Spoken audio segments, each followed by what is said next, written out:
Satisfação, rapaziada, videozinho hoje sobre o filme Blonde, adaptação de um livro sobre a Marilyn Monroe, um livro fictício, né, escrito pela Joyce Carol Oates, ou seja, não tem como a gente considerar isso aqui uma cinebiografia, por mais que boa parte da narrativa tenha uma abordagem biográfica, claro, de um ponto de vista de temática. Eu não li o livro da Joyce Carol Oates, então eu só tenho como analisar esse filme como esse filme, não tenho como me aprofundar em pontos de adaptação, só que o filme aborda a história real também, é claro, até a ficção ela se inspira na vida real, normal isso. E assim, já adianto aqui que é bem provável que a minha opinião seja a opinião impopular da semana, porque eu não consigo dizer que é um filmaço. Foram poucos momentos em que eu me senti imerso e também conectado, mas não por causa da história, não por causa do elenco, que é um elenco forte. Porra, Adrien Brody tá aí, irmão. Mas é aquilo, um filme não é sobre o que ele é como ele é sobre o que ele é. Como a história é contada.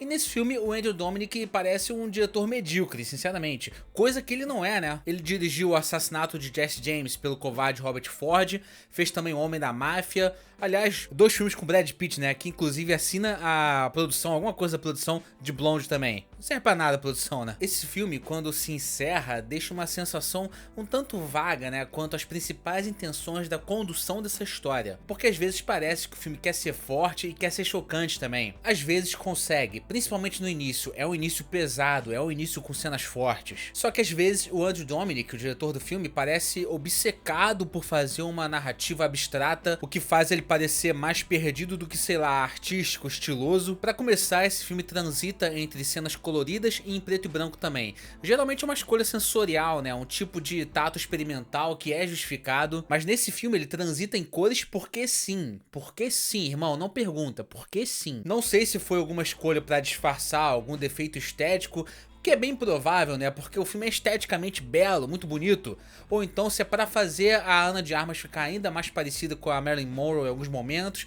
Inclusive, vamos falar sobre ela, vamos falar sobre a principal coisa desse filme, que na minha opinião é a Ana de Armas interpretando a Marilyn Monroe. Gosto muito da Ana de Armas, sou fã, sei até o aniversário dela, moleque. É uma atriz muito boa, eu sempre elogiei ela, foi uma escolha muito interessante pro papel e é muito transparente o quanto ela tá apaixonada pela personagem, né, você percebe isso ali. Só que eu fiquei incomodado com a abordagem, principalmente do texto, né? E nesse sentido, levando pra atuação, é culpa do diretor, não da Ana de Armas, porque assim, pra quem já assistiu aos trabalhos da Marilyn Monroe, ela atuando, até dando entrevista, a Ana de Armas incorporou, ela tá sendo a Marilyn Monroe. Mas aí que tá, pra mim ficou claro que o Andrew Dominik fez toda a questão de que a Ana de Armas emulasse a artista Marilyn Monroe, quase como uma imitação. Vou explicar. Como eu disse, se você pega um filme, uma entrevista da Marilyn Monroe, o tom de voz, as nuances, o jeito de falar, sotaque, a Ana de Armas tá fazendo igualzinho, cara. Tá muito parecido, isso é muito legal. Só que é legal também a gente ver a humanização de uma lenda como a Marilyn Monroe sendo creditada ao comportamento dela como Norma Jean. E claro, dá pra dizer que rola essa diferença, o filme inteiro é quase que sobre isso, né?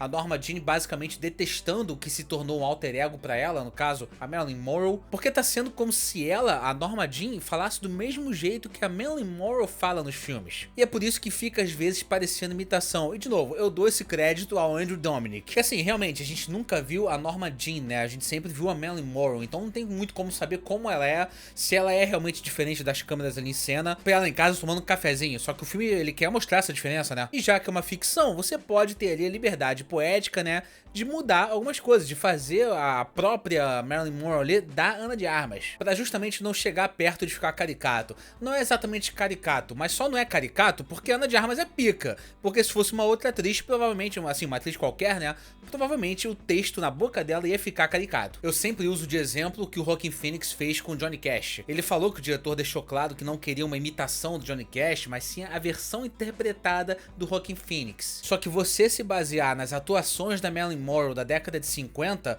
é você se basear em atuações da década de 50, que era uma época de atuações muito mais mecânicas, né, e plásticas também. E pra mim, a Ana de Armas brilha absurdamente quando sai dessa zona de conforto proposta pelo diretor. E nisso ela alcança os ápices emocionais e realmente é uma atuação incrível desse ponto de vista. É uma atuação muito fisicamente expressiva, os olhares são fodas, a delicadeza da Ana de Armas interpretando, né, a ingenuidade ali, tipo de coisa que tava fazendo o filme crescer, desmistificando a artista, né. E assim, esse tipo de coisa humaniza de forma mais satisfatória do que o ficar o tempo todo abordando os abusos, os traumas, a violência, as agressões a ela, né? Tipo, é claro que vitimização humaniza, mas tem coisas ali que deixam claro, pelo menos pra mim, que o filme não tava tão preocupado assim em fazer uma crítica social, uma crítica sexista, né? Não me pareceu isso. E assim, eu não sou o tipo de pessoa que se incomoda com isso, que se importa, você nunca vai me ver aqui reclamando desse tipo de coisa. Mas eu fiquei com a impressão que a Joyce Carol Oates tinha uma visão com essa abordagem e o Andy Dominic distorceu essa visão. Eu senti que a abordagem dele a essa história beirou ali a crítica genérica em muitos momentos. Não que eu ache que abordar a violência seja um tipo de crítica genérica, jamais. Só que tem decisões ao longo do filme que me fizeram acreditar que esse diretor não estava tão preocupado assim em abordar uma mensagem, uma crítica, né? De novo, não sou o cara que se importa com esse tipo de coisa, tem que ter crítica social. Não, nunca vai me ver falando isso, já falei. Só que aí se esforça demais e fica genérico, aí me incomoda, porra. Eu gosto muito de um momento com o Bob Cannavale, que não fala o nome dele, né, mas ele tá interpretando o Joe DiMaggio, que realmente foi casado com a Marilyn Monroe durante um período, e eu ligo muito ele àquela música Mrs. Robinson, né, que cita ele.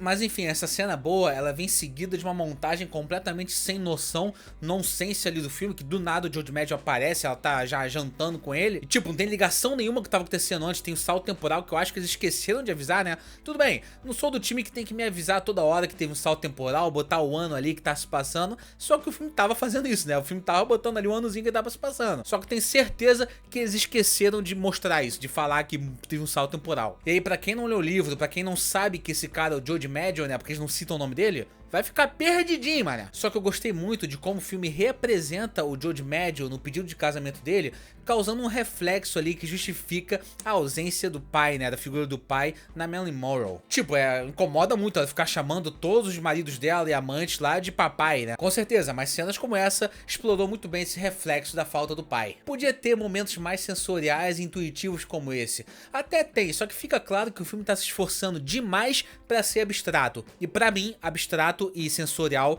nem sempre é a mesma coisa. Inclusive, esse filme tem a pior cena que eu vi esse ano. Sem sacanagem, pior cena. É o momento que a Marilyn Monroe vai se encontrar com o presidente Kennedy. Bom, é o Kennedy, né? Ninguém fala o nome dele, mas chamam ele de presidente. E essa cena se passa em 1962. A gente sabe que o Kennedy foi presidente e viveu até 1963. Então é ele. Mas enfim, essa cena aí, o diretor fecha na cara da Marilyn Monroe, da Ana de Armas no caso, fecha assim, literalmente, não tô zoando não, ele fecha, a cara dela toma conta da tela inteira e ela tá fazendo um negócio ali que eu não posso falar o que é. Só que essa cena é terrível, é horrorosa. É uma das piores que eu vi esse ano. Dá pra sentir que a Ana de Armas tá totalmente desconfortável e envergonhada de ter feito aquela merda. Mas de novo, a culpa não é dela não. O melhor ato desse filme realmente é o começo. Tem uma grande atuação da Julianne Nicholson, sempre dá show, né? E a menorzinha também mandou bem demais, a menorzinha que faz a Marilyn Monroe mais menorzinha. Eu tenho sérios problemas com algumas passagens de tempo desse filme. É um filme que tem 2 horas e 47, mesmo assim parece picotado, parece que tá faltando cena. Porque esse filme é muito prejudicado por essa obsessão do diretor em fazer um filme abstrato, sensorial, vamos sentir, vamos interpretar. Porra. Por exemplo, a gente é apresentado ao personagem do Chaplin Jr., né, o filho do Charlie Chaplin. Rola inclusive um diálogo muito interessante, um monólogo, né, muito interessante dele falando do pai, que foi uma relação realmente péssima entre esses dois. O filme desenvolve um romance ali entre esse personagem e a Marilyn Monroe. Os atores têm uma química muito boa, inclusive. Só que do nada esse cara desaparece e depois ele volta a aparecer numa cena com o Joe DiMaggio. Cara, o que houve, cara? Bagunçadão. E aí fica claro, se você não leu o livro, você provavelmente não vai entender muita coisa. Eu não li, mas eu conheço muita coisa sobre a história da Marilyn Monroe, então eu consegui identificar o que estava acontecendo, mas foi de primeira não, hein? O filme é uma abordagem diferente do livro, né? Pra você apresentar pra públicos novos. Assim, eu entendo perfeitamente quem adorou esse filme, eu acho que nesse caso é muito mais questão de gosto pessoal. Eu não consegui entender o filme. Sério, não entendi o filme. Não só por ter umas cenas estranhas, bagunçadas, nada a ver, umas cenas estranhas, esquisitona, mané.